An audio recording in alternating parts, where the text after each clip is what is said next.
పట్టబయలు చేయడానికి కోదాడ వీధుల మీదుగా కదం దొక్కినటువంటి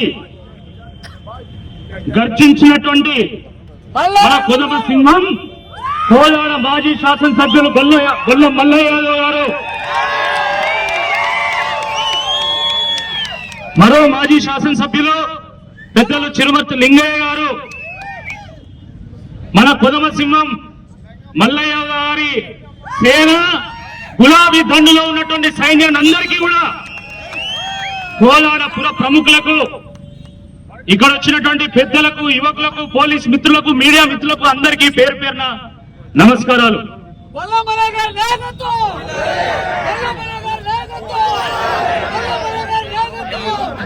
బొల్లం మల్లన్న ఆయనలోని మల్లన్న లాగా బోలా శంకరుడు అనుకున్నాం. బోలా శంకరుడే. శంకరుడు తన రెండు కళ్ళతోని, తన చల్లని చూపులతోని ఈ లోకాన్ని ఏల్తాడు. కానీ సందర్భం ఏర్పడ్డప్పుడు ఆ శంకరుడు మూడో కన్ను కూడా తెరుస్తాడు. మన మల్లన్న కూడా మూడో కన్ను తెరిచిండు. మూడో కన్ను తెరిచే ప్రళయమే ప్రళయమే అని చెప్పి ఈ సందర్భంగా కాంగ్రెస్ పార్టీ నాయకులను, కార్యకర్తలను హెచ్చరిస్తున్నాం. ఏంది ఘోరం? 78 ఏళ్ల స్వతంత్ర భారతదేశంలో రాజకీయ కక్ష కోసం ఒక దళిత యువకుణ్ణి పోలీస్ విచారణకు పిలిచి లాకప్ లో పెట్టి చిత కొట్టి చంపి 2 నెలలైనా ఇప్పటికీ రికార్డితే గాని డొక్కాడినటువంటి ఈ బాధిత కుటుంబము న్యాయం కోసము పోలీస్ స్టేషన్ల చుట్టూ తిరిగినా ఇప్పటివరకు కనీసం ఒక్క చర్య ఉన్నదా? బాధితులను శిక్షించిందా? ఇప్పటివరకు ఎవరైతే ఈ నేరం చేసిందో వాళ్ళని శిక్షించిందా? వాళ్ళకు న్యాయం చేయడానికి ఏం కావాలి? ఏం చేయాలి? వీళ్ళ కన్నీళ్లతో కాంగ్రెస్ ప్రభుత్వాన్ని కడగాలని అని అడుగుతున్నాం. సిగ్గుండాలి కాంగ్రెస్ పార్టీ నాయకులకు, సిగ్గుండాల. తెలంగాణ రాష్ట్రం సిద్ధించిన తర్వాత కేసీఆర్ గారు ఈ రాష్ట్రంలో ఉన్నటువంటి దళిత బిడ్డలు ఆత్మ గౌరవంతో, స్వాభిమానంతో జీవించాలని వారి కలలు అన్నారు. అనేక దశాబ్దాలుగా వివక్షకు, అంటరాని తనానికి, సామాజిక దోపిడీకి గురైనటువంటి దళిత బిడ్డలు ఆత్మ గౌరవంతో వాళ్ళ కాళ్ళ మీద వాళ్ళు నిలబడాలని దళిత బంధును ప్రవేశపెట్టిండు. దళిత బంధుతోని, ఆర్థిక పరిపుష్టితోని దళితులు బాగుపడాలని చెప్పి కేసీఆర్ గారు కోరుకున్నారు.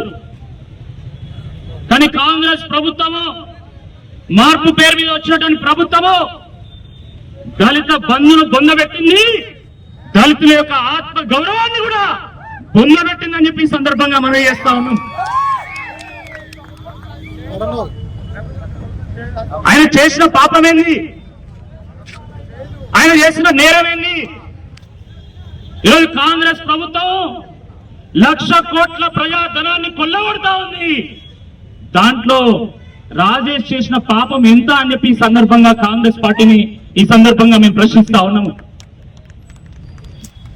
ఈరోజు కల్ల రాజేష్ మీద జరిగినటువంటి దాడి కేవలం రాజేష్ మీద జరిగినటువంటి దాడి కాదు. ఈ రాష్ట్రంలో ఉన్నటువంటి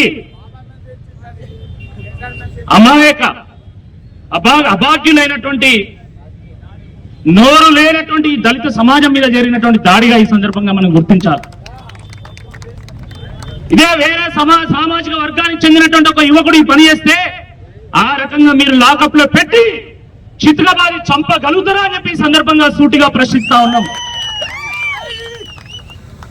చాలా దుర్మార్గం, చాలా దురదృష్టకరం.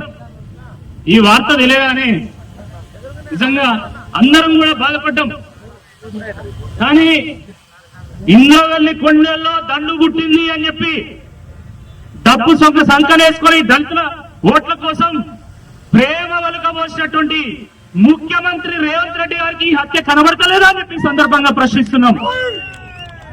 నువ్వే హోంమంత్రి కదా, నువ్వే కదా శాంతి భద్రతను రక్షించాల్సింది. మరి శాంతి భద్రతను రక్షించాల్సినటువంటి ఈ ముఖ్యమంత్రికి హోంమంత్రికి రాజేష్ యొక్క హత్య కనబడతలేదా? ఏం దిక్తానో అని అడుగుతా ఉన్నాం. ఏం దిక్తుండు ఈ ముఖ్యమంత్రి రేవంత్ రెడ్డి గారు? నేతకు మరిగిన దున్నపోతే కదా దున్నుడు మర్చిపోయినట్టు స్కామ్లకు మరిగినటువంటి కాంగ్రెస్ పార్టీ నాయకులు ఈరోజు పాలన మర్చిపోయిండు, శాంతి భద్రతలు మర్చిపోయిండు. కేవలము రాజకీయ కక్ష కోసం బీఆర్ఎస్ పార్టీ కార్యకర్తల మీద, నాయకుల మీద, దళిత గిరిజనుల మీద ఈరోజు కేసులు పెట్టి ఈరోజు నానా చిత్రహింసలకు గురి చేస్తా ఉన్నారు. ఒకటి కాదు, రెండు కాదు, ఈ రాష్ట్రంలో నలుమూలల గ్రామాల బీఆర్ఎస్ పార్టీ కార్యకర్తలను ఏరుకొని ఈరోజు వాళ్ళ మీద కేసులు పెట్టి వాళ్ళను అణిచివేసేటువంటి ప్రయత్నం చేస్తా ఉన్నారు. అణిచివేత తీవ్రమైనప్పుడు తిరుగుబాటు తప్పదనేటువంటి వాస్తవాన్ని కాంగ్రెస్ పార్టీ గుర్తుపెట్టుకోవాలి. బిడ్డ, ఈ తెలంగాణ గడ్డ మీద పుట్టినటువంటి ప్రతి బిడ్డ డిఎన్ఏలో తగ్గింపు ఉంటది, తిరుగుబాటు ఉంటది, త్యాగం ఉంటది. తప్పకుండా ఈ తెలంగాణ సమాజం నీ మీద తిరగబడుతుంది అని చెప్పి ఈ సందర్భంగా గుర్తు చేస్తున్నాం. ఈ సందర్భంగా కాంగ్రెస్ పార్టీలో ఉన్నటువంటి దళిత నాయకులను ఈ సందర్భంగా ప్రశ్నిస్తున్నాం. ఏమైంది? మీరు కళ్ళు మూసుకున్నారా? అధికారం రాగానే అందులైలా ఈ దళిత సమాజం కోసం మీరు నిలబడరా? ఈ తల్లికి ఎవరు న్యాయం చేయాలని చెప్పి ఈ సందర్భంగా కాంగ్రెస్ పార్టీలో ఉన్నటువంటి దళిత నాయకులను కూడా మేము ప్రశ్నిస్తా ఉన్నాం. కాబట్టి మిత్రులారా, కాలాతీతమైంది. మల్లన్న ఇప్పటికే సింహం వల్ల గర్జించిండు. ఒక్కటే ఒక విషయం చెప్పి నేను ముగిస్తా. ఈ సందర్భంగా నేను ముగిస్తా. ఆ రోజు కారం చేడులో అంచివేతకు ఏ రకంగానైతే ఎదురుబడి తిరగబడి ఆ దళిత సమాజం కొట్లాడిందో, ఈ రోజు కర్ల రాజేష్ యొక్క హత్యకు వ్యతిరేకంగా తప్పకుండా దళిత సమాజం అంతా కూడా ఏకంగా అవసరమైనటువంటి అవసరం ఉంది. తెలంగాణ అంతా కూడా ఏకంగా అవసరమైనటువంటి అవసరం ఉంది. కేసీఆర్ గారు హైదరాబాద్ నడిబొట్టులో ట్యాంక్ బండ్ దగ్గర 150 అడుగుల ఎత్తు అంబేద్కర్ విగ్రహం పెట్టిండు. ఆ అంబేద్కర్ సాక్షిగా దళిత సంఘాలన్నీ కూడా ఏకమై కర్ల రాజేష్ కుటుంబానికి న్యాయం జరిగేంత వరకు కొట్లాడాలి. తప్పకుండా వారికి బీఆర్ఎస్ పార్టీ కూడా అండగా ఉంటాయని చెప్పి సందర్భంగా మనవి చేస్తున్నాము. తప్పకుండా రాబోయేటువంటి రోజుల్లో ఈ కోదాడలో ఉన్నటువంటి ప్రతి ఒక్కరు కూడా ఒక కొదవ సింహంలాగా ఈ కాంగ్రెస్ పార్టీని వెంటాడతారని చెప్పి సందర్భంగా మనవి చేస్తా ఉన్నాం. బిడ్డ ఈ అన్యాయానికి గురి చేసినటువంటి వాడు ఎక్కడున్నా కూడా, సప్త సముద్రాల అవతలున్నా కూడా వాడిని గుంజుకొచ్చి ఈ నేల మీద తేకిస్తాం తప్పకుండా బీఆర్ఎస్ పార్టీ అధికారులకు వచ్చిన తర్వాత అని చెప్పి మనం చేస్తూ, మరి ఈ అవకాశం ఇచ్చినటువంటి పెద్దలు మల్లయ్య యాదవ్ గారికి, మన కోదాడ బీఆర్ఎస్ పార్టీ సైన్యాన్ని కొడుకును పోగొట్టుకున్న తల్లి బాధ మరి ఉత్తమ్ కుమార్ రెడ్డికి పద్మావతి తెలుసో లేదో కానీ ఒక్కసారి ఆ అమ్మ మాటల్లో చెప్తుంది. ఇప్పుడైనా కనుకరించాలని చెప్పేసి కోరుతున్నా.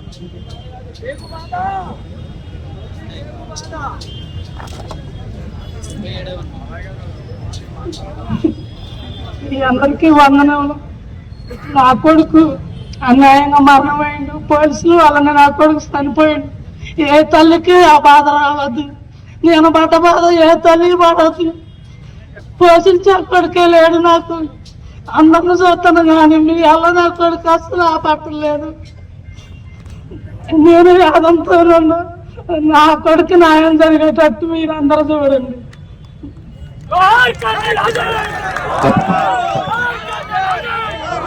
మా గౌరవం ఉంది. ఎందుకంటే అధికార పార్టీలో కీలుబొమ్మగా మారే పరిస్థితులు కొన్ని ఉన్నా సామాన్యుని పట్ల మీ చదువు, మీ విజ్ఞానం, మీ అధికారం ఉపయోగపడాలని చెప్పేసి కోరుతున్నా. ఇప్పుడు చివరిగా ధన్యవాదాలు తెలియజేయాలి. ధర్మస్య తదాత్మానాం సృజామ్యహం పరిత్రాణాయ సాధూనాం వినాశాయ చ దుష్కృతాం ధర్మ సంస్థాపనార్థాయ సంభవామి యుగే యుగే. ఏ యుగంలోనైనా దుష్టుల పాలన ఎక్కువైనప్పుడు, రాక్షసుల పాలన ఎక్కువైనప్పుడు దుష్ట శిక్షణ, శిష్ట రక్షణ చేయడానికి ఒక పుణ్యాత్ముడు, ఒక యోధుడు, ఒక ఋషి పుంగవుడు ఉద్భవిస్తాడని భగవద్గీత చెప్తుంది. ఈ రోజు కోదాడలో జరుగుతున్న ఈ అరాచక పాలనను అంతం చేయడానికి, నియంత్రిత పాలనకు పాతరేసి తొక్కడానికి మల్లన్న వేసినది ఇది కేవలం మొదటి అడుగు మాత్రమే. ఈ ఒక్క పిలుపుతో మోత మోగింది, నడిగుడం నడుం కట్టింది, మునగాల ముందడుగేసింది, చిలుకూరు చిందేస్తూ అనంతగిరి అనంతంగా తరలివచ్చి కోదాడలో దడ దడ దడ పుట్టించింది. అది మల్లన్న అడుగు తడబడదు ఎప్పటికీ. మల్లన్న ఒక పిలుపుతోనే వాళ్ళ కోదాడ జనసంద్రమైంది. ఎక్కడ దాక్కోవాల్సినటువంటి గుంట నక్కలు అక్కడ దాక్కొని తొంగి చూస్తున్నారు. మీరు కేసులు పెట్టుకుంటారా, థర్డ్ డిగ్రీ ప్రయోగిస్తారా, ఏం చేస్తారో బరాబర్ తేల్చుకుందాం. దేఖ్లేంగే. జై తెలంగాణ, జై తెలంగాణ. ఈ కార్యక్రమానికి అశేషంగా వచ్చినటువంటి బీఆర్ఎస్ పార్టీ కుటుంబ సభ్యులందరికీ శిరస్సు వంచి పాదాభివందనాలు తెలియజేస్తూ ధన్యవాదాలు తెలియజేసుకుంటాం.